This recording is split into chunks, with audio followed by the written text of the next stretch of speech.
ആഗോള വിപണിയിൽ തിളക്കം മങ്ങി സ്വർണം. ഭൂരാഷ്ട്ര അനിശ്ചിതത്വങ്ങൾക്കിടയിലും അന്താരാഷ്ട്ര വിപണിയിൽ സ്വർണ്ണവിലയിൽ വൻ ഇടിവ് രേഖപ്പെടുത്തുന്നു. കടുത്ത പണപ്പെരുപ്പ ഭീതിയും ആർട്ടിഫിഷ്യൽ ഇന്റലിജൻസ് അടക്കമുള്ള സാങ്കേതിക മേഖലകളിലേക്ക് നിക്ഷേപകർ തിരിയുന്നതുമാണ് സ്വർണത്തിന് തിരിച്ചടിയാകുന്നത്.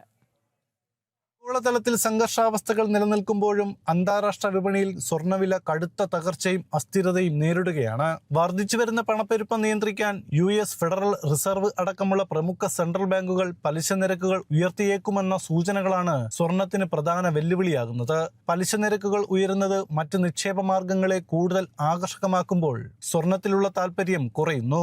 ഇതിനു പുറമെ ആർട്ടിഫിഷ്യൽ ഇന്റലിജൻസ്, പുതിയ സാങ്കേതിക മേഖലകൾ എന്നിവയിലേക്ക് വൻതോതിൽ പണമൊഴുക്ക് എത്തിയതും സ്വർണ്ണ വിപണിയിൽ നിന്നുള്ള ലിക്വിഡിറ്റിയെ ബാധിച്ചു. മുൻകാലങ്ങളിൽ സ്വർണത്തിൽ നിക്ഷേപിച്ചിരുന്ന തുക വലിയൊരു അളവോളം AI മേഖലകളിലെ കമ്പനികളിലേക്ക് തിരിഞ്ഞതായി വിപണി വിദഗ്ധർ ചൂണ്ടിക്കാട്ടുന്നു.